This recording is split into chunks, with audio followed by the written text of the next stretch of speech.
Barb, for joining us and tell us all about our first female mentor. Yeah. Well, thanks so much, Michelle. I want to take you back to 2013. I'm sitting at a frac sands conference, this coal girl sitting at a frac sands conference, getting more and more disgusted with folks actually thinking that they shouldn't have dust regulations. As most of you know, coal has tons of regulations, including for dust. So I'm getting more and more agitated. I'm about ready to say something, and I look down and I see a phone call coming in from Frank Applin. And you'll notice in the video that Frank Applin, actually from his oral history, was actually talking about Ellen Swallow Richards. He was actually the one that in that phone call back in 2013 said, Barb, you need to help me with something. It was Barbara Jean, OBP, Barbara Jean, Old Buddy Pal. I think he probably added the OBPF, the Old Buddy Pal friend at the time. We need to nominate Ellen Swallow Richards for the National Mining Hall of Fame. And since I'm 90 years old, you have to give this presentation that TMS wants to have done at their diversity conference in honor of Ellen Swallow Richards. And I'm like, okay. At least it brought me down from that disgust that I was feeling. But I had a new project. And so I got to learn all about Ellen Swallow Richards. Ellen is my hero now. This is just the brief history of her that you'll find just by looking briefly at what she was able to accomplish. She established the Women's Laboratory at MIT. Dr. Applin was an MIT graduate, and so he knew of Ellen as well as her husband, Robert Richards, from MIT. So that's where all that background comes in. And I've also learned since then that there is a relief of Ellen somewhere on the MIT campus, and it's tradition to go and rub her nose. Apparently that's part of, before a test or something, you go and rub Ellen's nose for good luck. But she also founded the American Association of University Women at Penn State.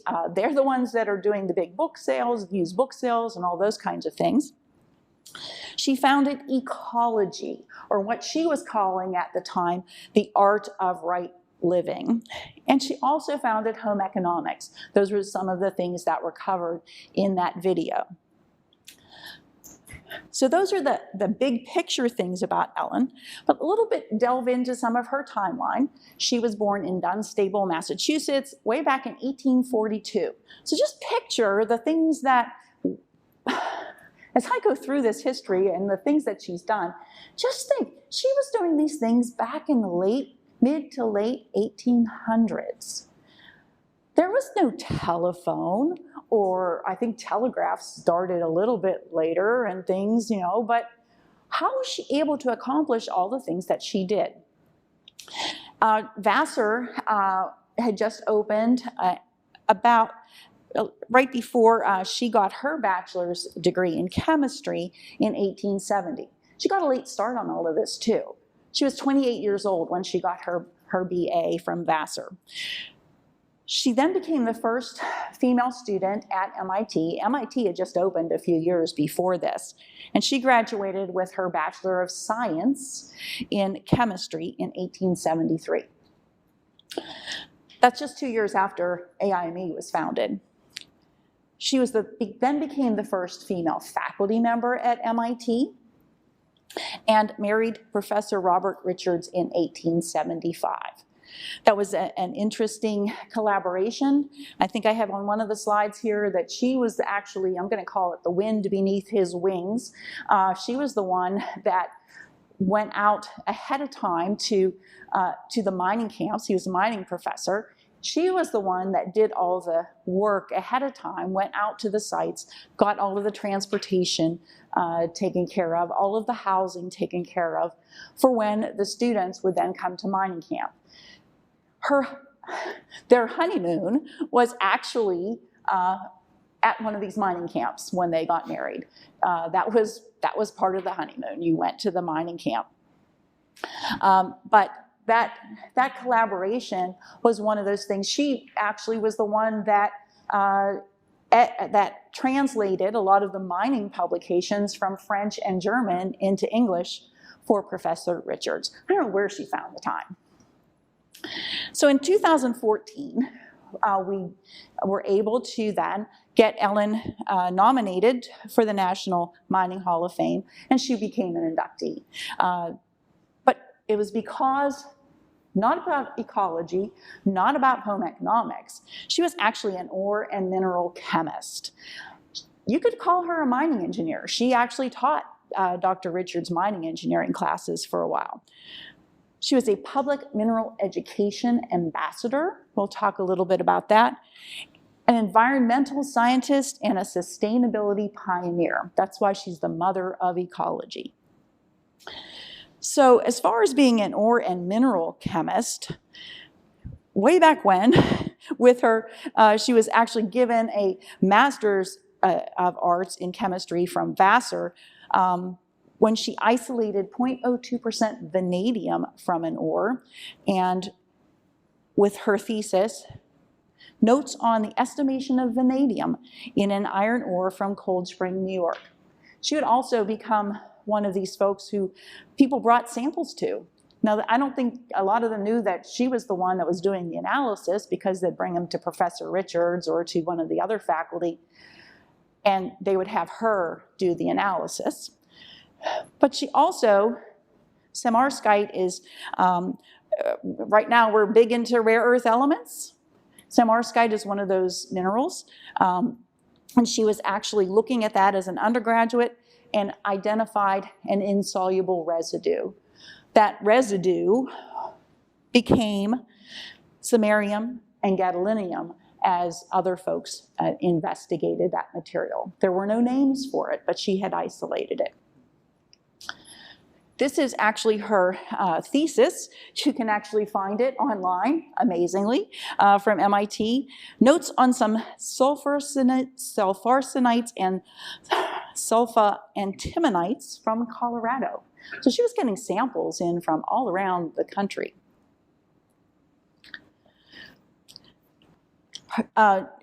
She developed in 1877, so this was right after her marriage to Professor Richards, a new method to determine nickel in pyritites and mats.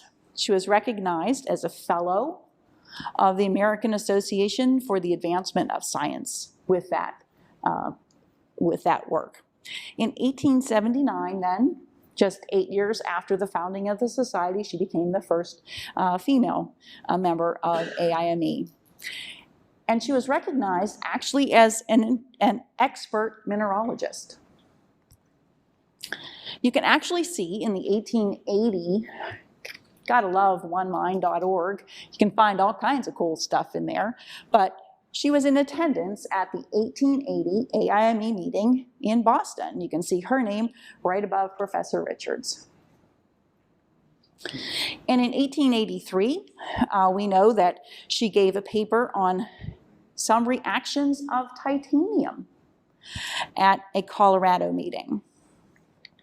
And in 1901, she was still active at a Mexican meeting, so an international meeting of AIME, notes on the potable waters of Mexico. This was really a follow-on to a lot of the initial work that she did at MIT, where she actually developed some techniques for looking at the very poor quality of water in Boston. So in the summers of 1881 and 1882, it's recorded that she and Professor Richards spent some time at Calumet Mills in Lake Superior. I believe there was something in one of the videos about Lake Superior. So 2 years, and she actually did the chemical analysis for Dr. Richards' metallurgical balance, and they actually went in and did a circuit analysis and saved the company $200,000 to $300,000 per year. That's back in the 1880s. Can you imagine how much money that would be today? And in the early 1880s, one of these samples came into the lab. Well, Ellen said, okay, it's a sample of copper ore, fine. But she does not just do a copper analysis to say, oh, yeah, it's, I don't know, 5% copper. No, she did a whole suite of metals, and she found elements, and she found that there was 5% nickel in that copper ore. Copper Cliffs became one of the first major nickel mines then in Sudbury, and it really kicked off the Sudbury nickel industry. So I wanted to go in when I was doing this work, some of this research about Ellen, to see if it was even mentioned that Ellen Swallow Richards did the analysis. Well, you never find that, because you can look in all of these old publications and you just don't find anything. But in 1903, it's actually mentioned here that though nickel and copper were discovered in 1856 by Murray, it's what is now the Creighton mine, undoubtedly the most productive existing mine, no importance was attached to that because you couldn't get there, just couldn't get there. So that's that boat ride, that 21-day boat ride or 24-day boat ride. But then in 1883, shortly after Ellen did that analysis, the ore bodies of what are now the Stobie and Copper Cliff mines were found. Okay. Those ore bodies that were analyzed by Ellen Swallow Richards. At first, they were taken up for their copper contents, and it was only 3 or 4 years later, after thousands of tons of Copper Cliff ore had been sent away for treatment, that its value as a nickel ore was established. So I think that that was Ellen that did that. In the late 1880s, it was important because at the that nickel development was important because that was what started as the first stainless steel production, so nickel steel that was less corrosive and stronger than ordinary steel. And so we actually look at those Sudbury deposits going way back to that time. Still huge nickel. Yeah, Bob? Just going to say the food Stobie is still producing at a depth of about 6,000 feet. Yep. Yep, still there. Still going strong. Well, I also talked about her being a mining engineer. So she did all of that translation, not just from German, but from the French also, for the mining and metallurgy publications. Professor Richards is most known for his mineral processing and metallurgy work. There is the Richards Award in the SME Mineral Processing Division. Dr. Applin is one of the recipients of that. But she organized all of his, the housing, the tours, the experiments for the mining field camps. And she actually, in the mid-1880s, taught his classes while he was recovering from typhus. So she was a mining engineer. There's different stories about her actually crawling up into different mine shafts and things in her long dresses and such, if you read any of the books about her. But as far as being a public mineral education ambassador, her first textbook was in 1882 called First Lessons in Minerals. Now that, of course, is not the real one, but you can find these in reprint on Amazon. It was actually later expanded to a full-length book. I have not found that yet. But the Society of Home Studies was something that she developed. Just think, in the 1880s, how do you do a correspondence course with people all across the country? And not just, on topics on geology, mineralogy, physical geography, botany, for people who are in Iowa or in Colorado or in Arizona or wherever she was sending all of these missives. 20 years of that, 20 years. And then she did become an environmental scientist, and didn't become, that's what she really was to begin with, an environmental scientist and sustainability pioneer.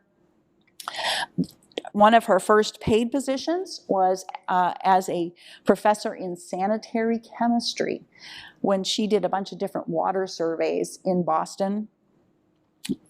She had an international standard that was an evaporation test for volatile oils. And a lot of her food chemistry work actually she was actually all about feeding the children in the Boston public schools as well.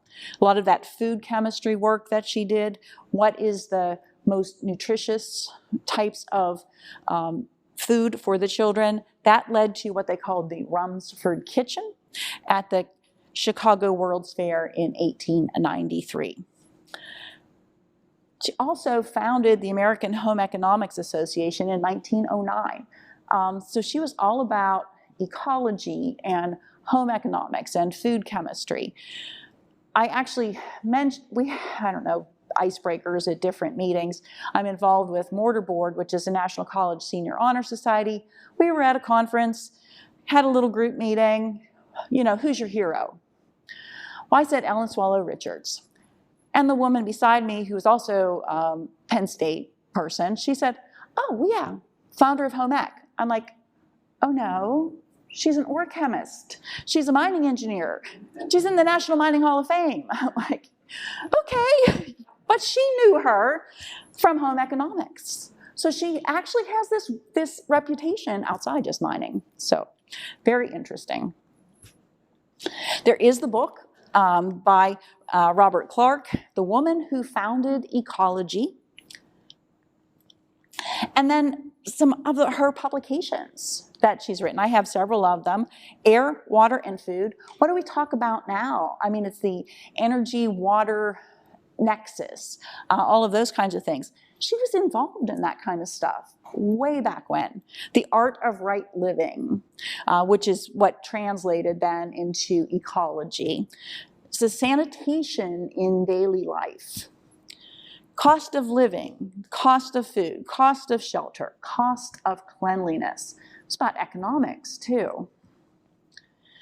And she was also very forward-looking. Laboratory notes on industrial water analysis. Isn't that what we're doing now? We just had a question about what did they do with the water? I mean, that's one of my questions was going to be, and I need to come and talk to somebody about the tailings because we have this new project at Penn State about going back in and finding critical minerals and such. We want to look at those tailings. So I'm glad that you can actually see them. But anyway, we've got to talk about that. But what should she say in this? The quality of life depends on the ability of society to teach its members how to live in harmony with their environment. Defined first as the family, then with the community, then with the world and its resources. I'm like, this is like over 100 years ago. And this is what Ellen's talking about. We're talking about this today. She finally got her doctorate, even though she probably could have received a doctorate from MIT with all the work that she did.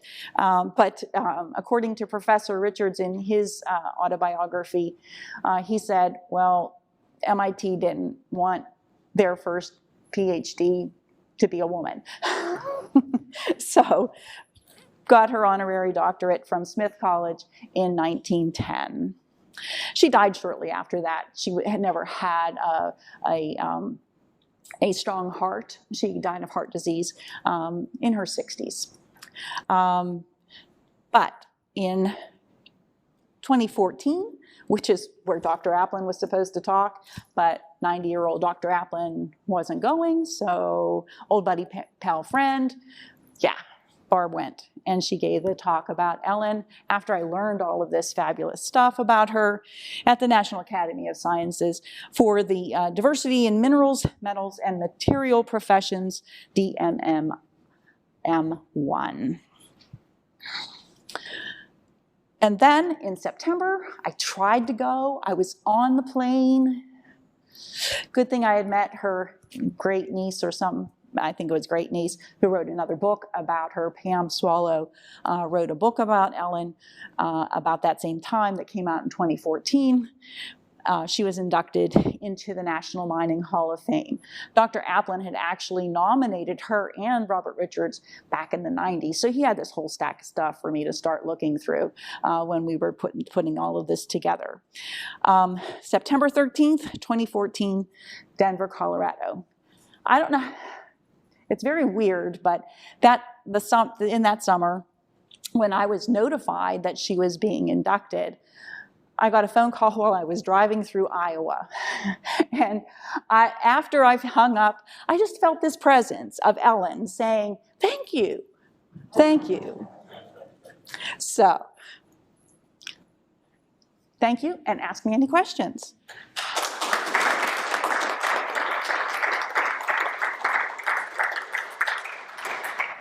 Nicely done. Thank you. And we have a couple of the books that Barb referenced in her presentation that will be on display tonight. So for those of you going to the dinner, you can peruse those at your leisure.